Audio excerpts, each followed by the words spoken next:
Benji on the beat.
Ozala na mboka Kinshasa, ozala obimo kelela mokili na poto mbote. Mama ya Zando, lelo tozongi epai na bino. Toye pona tina na kokonsole bino. Toye pona tina na koloba ete mama ya Zando, papa ya Zando, jeune fille, jeune garçon, nyonso oyo yebi Zando munene, oyo atekaka na Zando munene, lelo elisoki na ba sénateur moko baibotama na Kinshasa te, bakola na Kinshasa te, na kati ya bafiche na bahôpitaux nyonso ya bila Kinshasa batikali komona ta acte de naissance ya moko na bango te, baye balobi o baza basénateur ya Kinshasa balongola Zando munene po bango nde ba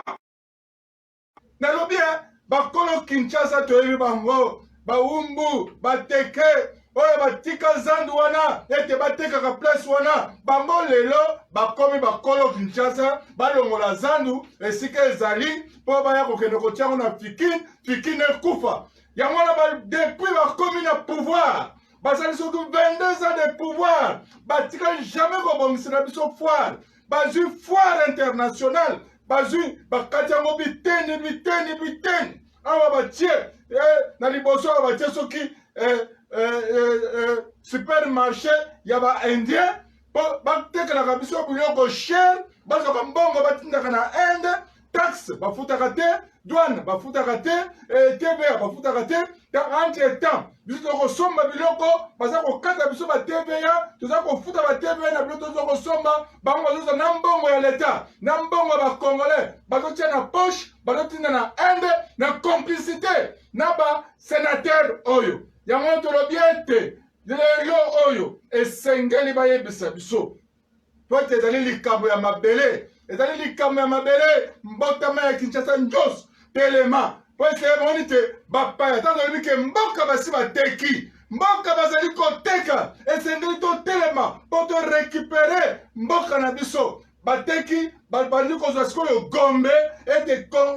vrai congolais akota lisusu na Gombe te tokozaka Gombe na seul motif ya kokende na Zando munene mpona kosomba biloko so tobimi kosomba biloko tokende na boulevard tozwi taxi tozwi transport c'est-à-dire bango balingi basala nini baverrouille Gombe soki balongoli Zando munene na place wana bake kolongola mpe hôpital ya mama Yemo donc esili bazwi bakati Gombe Congolais oya solo akokoma lisusu Gombe te tala mayele mabe sénateur Mumengi Didier Mumengi obotamaka wapi yebisa biso quartier oyo obotamaka na Kinshasa yebisa biso mama na yo na papa na yo komo na bango banani yebisa biso hôpital babotaki yo ekolo otangaki na Kinshasa ne bana lo peut-être bango bale na ville ya Kinshasa bongo to kondima to zalaka véritable kinois ngana yebi Didier Mumengi oyenzela moko na bakadogo outi kuna na rébellion na est olandi bango oye awa mission ministre lelo oyo okomi ko bombe tolo okomi sénateur ya Kinshasa okomi kozwa décision contre Kinshasa kemana yo tozoko lo pena ndeko oyo rubuye yo kana nukoma na rubuye soki aza soki sénateur abie sénateur ya bila Kinshasa aza questeur adjoint ya Sénat atabolaka tala nchipa munene tala bele basoda na sima depuis quand sénateur adjoint akoma otabola ba jipa munene na basoda ngulupa baza kolanda ye pa oyebi identité na yo oyebi malamu identité na yo oza kobanga te ozali kino ya solo te parce que un véritable kinois ye moko arasiraka sécurité na ye abangaka eloko te atambolaka parce que ayebi vila Kinshasa ayebi bato madusu ayebi ke so balandinga awa na kokota awa mais yo totikala komono na Kinshasa te obetaka bale na quartier nini obetaka yebisaka balandinga na quartier nga nayebi yo oza mwana Goma oza na kuna na kota Goma na frontière bisko tonga nani mwa usine na yo ya kosala ba café ya kosala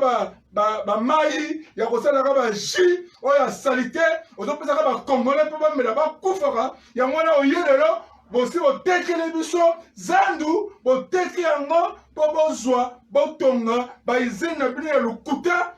keba so zandu wana eza patrimoine ezali histoire ya RDC ezali histoire ya ville ya Kinshasa eza histoire ya batata na biso ya bakoko na biso esika nini batiki oyebolo bate ba moderniser zandu bino ozo bate bateka bato balongola zandu place wana quel malade eloko nini méchanceté vous nango est-ce que ezali zododo ou bien ezali ba champagne o bomelaka bien ezali ba vin rouge bozu bosanisa ba sucre o bozomela mpona koloba te nous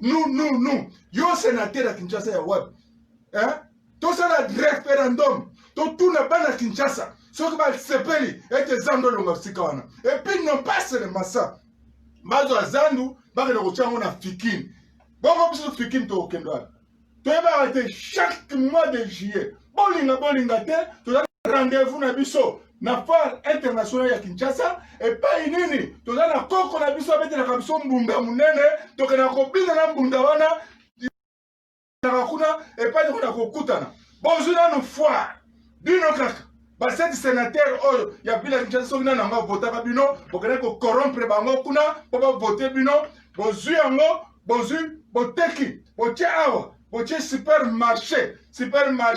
oke congolais ta kinois moko te aza na mbongo kosomba yango biloko kuna botia biloko cher bofutisa bato bateveya bataxe nzokande bango moko bafutaka TVA wana te bafutaka bataxe te bosi boexonera bango soki ezali bacope na bino oyo bosali soki na front ya FCC po toyebi ke bino nyonso basénateur oyo bolobi ke boza ya Kinshasa wana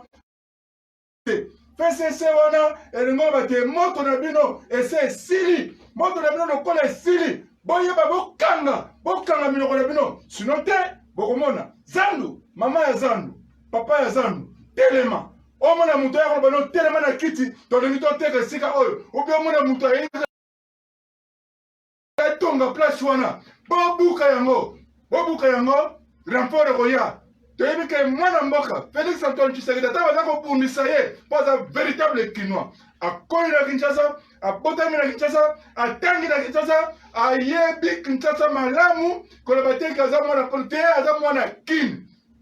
ayebi Kinshasa bien boyoka ata lingala na ye eza lingala bakinois eza lingala ya barote eza lingala ya véritable kinois akokotela biso bana ya zandu wamoni ke azongisa bino na nko bokebisa gouverneur yaza wani kokendo abengana bino wana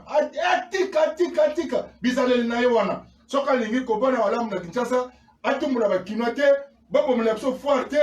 au contraire tolingi tomona Gentini Ngobila gouverneur ya ville ya Kinshasa abongisela biso foire alongola bachinois nyonso batongi bandako na bango na foire azongisela biso mwambe azongisela biso autoscooter, azomisela biso kobanga te, azomisela biso ndeke luka, bagela biso nyonso ezalaki na parc d'attraction ezonga, babongisela biso pavillon nyonso ndenge ezalaki po biso toza na posa ya kozonga na foire. Tolingi ete bana na biso mpe basepela ndenge biso tosepelaki depuis le 30 juin 1969 ntango le général Désiré Mobutu anyokiraki foire oyo. Esengeli biso pe toyeba na komona bana na biso kosepela na foire. Bino batu oyo boye na mitema mabe ya kodétruire na tobetaka bale baterrain nyonso oyo tobetaka bale na bomwana esikoma bandako na bino. Kinshasa za monene donc omoni ke po tonga usine foko totongaka na Gombe. Okoki kotonga usine na yo na Maluku te. Okoki kotonga usine na yo na nini na zamba ya Imbwa kuna te. Il faut kotongaka na Gombe. Qu'est-ce que c'est? eloko eza kotumisa bino yango tolobi ete mama papa ezali likambo ya mabele fikini ekotikala wana bakotiseli biso bitumba na este lelo balingi baya kokotisa bitumba na Kinshasa basi bapesi kuluna mbongo biloko bamashete mpona kobebisa mboka bokeba nasengi na bato ya parti ya opposition mpe opposition na bino bosala yango malamu mpona kodefendre intérêt ya peuple koyebana kodefendre asima na yo ozwi mbongo ya PCC na poto oye awa na Kinshasa olobi moi je suis opposant, moi je parle l'article 15 dit il faut faire échec potika biloko na mna kofaire échec toza na guerre toza na bitumba likolo na barugaruga oyo bayaki awa bazwi mboka na biso babandi kokata ngo biteni tande bakata biso Gombe balongola Gombe yokanisi yo na hotel na yo wana eza na Gombe nde bakotika yo calme bakobengana yo wana bakotekela ngo mutu mosusu bakoluka eza prolongation ezali pembeni na mai il faut longola hotel oyo puisque ezali domaine réservé à l'état yokoki kozala okolongwa ozoloba na pamba baza komona lokola mwa joue moko ya kosakananga na yo zala mayele congolais kinois véritable kinois mwana kin mwana leyo zala na esika na yo tosengi na yo mbala oyo mambu masobele tolobi te suka na bango makita na bango bareunion na bango basalaki toko de jouer yango nzambe apambola bino esika bozali botikala malamu tosuki awa mpona mokolo na lelo